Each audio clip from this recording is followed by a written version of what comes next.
Today is a great day, a fantastic day, a lovely day, a magical day, because we are one less Lindsey Graham on this planet as of this morning.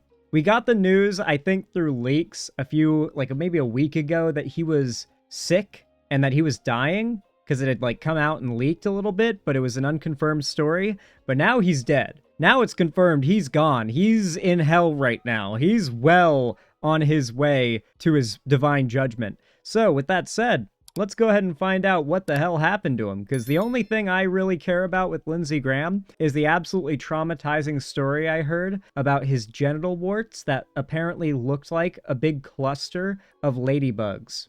When I heard it described that way, unfortunately, my brain just couldn't help but picture it, I imagine with unfortunate amounts of accuracy. So, yeah, Lindsey Ladybugs Graham.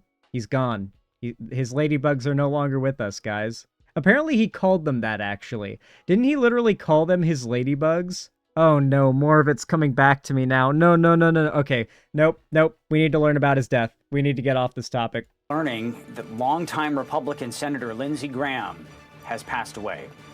His office says he died on Saturday night after what they call a brief and sudden illness. The statement says Graham's family is asking for privacy at this time. Dude, the genital warts became fatal.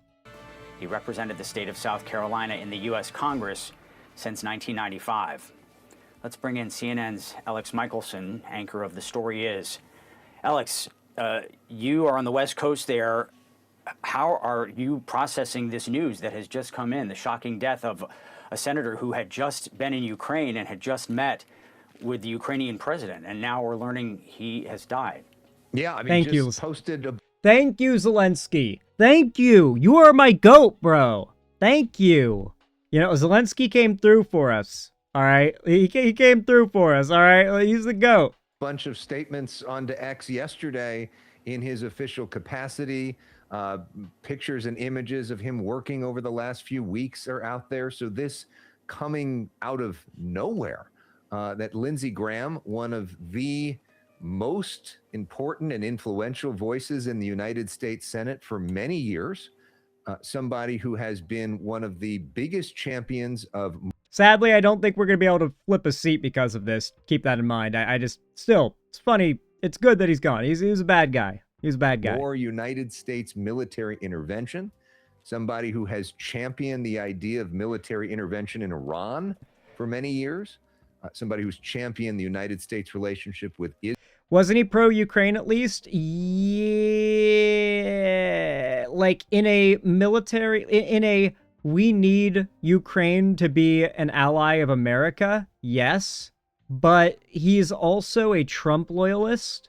And in that way, still kind of a puppet of Russia. Like, he's an operator for Russia within American politics and anti-Russia in the war geopolitical stage. But he's absolutely serving Russia's purpose was serving Russia's purpose in American politics. Israel very closely for many years. Broken clock. And now, all of a sudden, you know, there's been so much conversation about Mitch McConnell's medical reality right now. Nobody would have thought this would come now. It's been an extraordinary life of public service, a controversial life. Somebody who was in the United States House of Representatives for many years, been in the Senate for many years as well, became a close ally of John McCain and Joe Lieberman. They called themselves the Three Amigos and viewed themselves as sort of... They had very similar politics. It was very like tradcon, I guess you could call it, old school conservative brand of politics that's kind of died out with Trump. Mavericks within the Republican Party, and then he ran for president in 2016 and said very negative things about Donald Trump at the time, but then would become one of President Trump's greatest allies. Just this week, posting on social media that he was the GOAT of all presidents. The GOAT? And has been a steering force more recently of President Trump's military intervention in Iran. There are 100 senators Not all of them stand out. Lindsey Graham is somebody who has stood out for a long time, and has been one of the most important members of that body for many, many years. And he just turned 71. June 9th, he won the South Carolina Republican primary, seeking re-election for Senate. Nobody expected that he wasn't going to continue traveling, wasn't going to continue pushing the causes that are important to him. Although, as you mentioned, those priorities and those causes have certainly changed over time. Some have sort of wondered, what is Senator Lindsey Graham's center? Do you think we ever really knew that? I mean, I think one thing that you've seen over the years was... Doesn't matter. Bro's in hell now. Bro, he's in hell. He's meeting up with McCain in hell as we speak. They're getting tortured together. It's great. Man, it stays like this, you really do hope hell is real. is that he clearly Wait, felt hell? Israel? that an activist foreign policy and being a champion of the military and more military intervention is something that he's been talking about for decades, especially. I'm just imagining that one Smiling Friends episode where Charlie dies and doesn't come back. And I'm just thinking of Charlie Kirk in hell, trying to help Satan, trying to help him smile, and he runs into all sorts of people. Now he runs into Lindsey Graham, and he's like, "Oh, Lindsey Graham, how did you get down here?"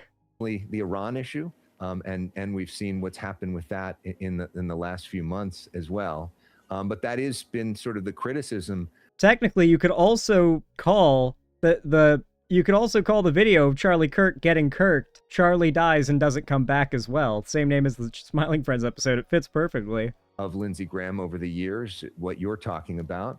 But what he's also been very, very adept at as a political practitioner was getting himself in a position of power and influence and kind of knowing where the winds were blowing within the Republican Party and heading there.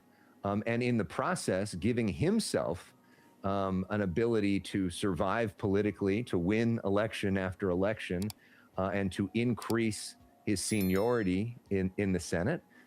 He did win pretty strongly, keep in mind. He was winning in, I think, South Carolina. Very red state. Very easy wins for him. And to have more power for the people of South Carolina. Oh, there you go. I mean, this will certainly, South Carolina is a solidly Republican Oh, seat. okay. Well, all right. It's Okay. hard to Say everything imagine, I just said then. Flipping of South Carolina, North Carolina in a bit of a different place. But it's a bit early to start talking about the political realities of what happens next, as we all, I think, are just in shock at the idea that Lindsey Graham has suddenly died, and also reflecting. Shocked and horrified, guys. We are shocked and horrified. We would never celebrate something like this. We would never even joke or laugh. CNN's and confirmed. Dude, if they fucking hired me, they would be able to lock in, okay? Let me tell you. I could straighten their asses up. On a life of decades of public service. And he was just in Ukraine. He was just meeting with the Ukrainian president. What did he accomplish on that trip? And assuming from what we saw in all of the videos, the statements that he was making, he appeared to be in very good health, just in usual form. There was certainly no outward indication. More like Benjamin Netanyahu. That there was anything physically wrong. His office saying this was a very brief, sudden and brief illness, they said in their statement. And we don't know what that means, because he was posting about President Trump's trip to NATO and conversations that he was having with folks about that. Thank you, Indo 2 Kukin. days ago. So how brief was this illness? We don't know what exactly that means. Is that a heart attack? At this point, I think a lot of it would be. Oh, I mean, brief illness leading to death basically means his organs failed. He probably had a stroke or a series of strokes and just everything shut down slowly after that. Heart attack and then everything shut down shortly after that. That's how it always goes. He was just old. I think he just straight up shut down, as old people do. Sometimes it's not slow and drawn out. Sometimes it just hits them. Just immediate organ failure, no bringing them back. they're done. Speculation to try to think about that. But yeah, I mean, Lindsey Graham, by every indication, was working up until the very last day and certainly putting out a public image that there were no issues at all. And he was very much involved in the job as a senator from South Carolina, especially on the job of the foreign relations. He looks like someone took a Photoshop like tool and like grabbed the side of his head and like pulled it a little bit, just a little bit over to up into the left. The United States. And a very strong ally of President Trump. Matter of fact, come to think of it, that he looks like he had a stroke. I think the left side of his face is paralyzed, and I think he had a stroke. I know it doesn't look severe. I think he had one, and they got worse. Because once you have one stroke, I mean, you're just on a path to them getting more common, more severe, and then one eventually kills you. It's just how it goes. Who also really knew how to turn on the Southern charm. So even when he was talking about some of these contentious and controversial issues, there was something very charming about Lindsey Graham. He was a likable guy. From people that have met him, people that have interviewed him, they found him to be a very unique character, a unique personality in Washington. Yeah, and he I think really liked the media and had a long-standing relationship with many folks in it. I remember interviewing him myself back in 2016 when he was running for president, and it was stunning how anti-Trump his language was, warning about what would happen if Donald Trump became president. And then, of course, after he became president, he became one of his closest allies. They would often golf together, President Trump and Lindsey Graham, and joke around on the golf course. I mean, for anybody that's met Donald Trump, he too is a very charming guy.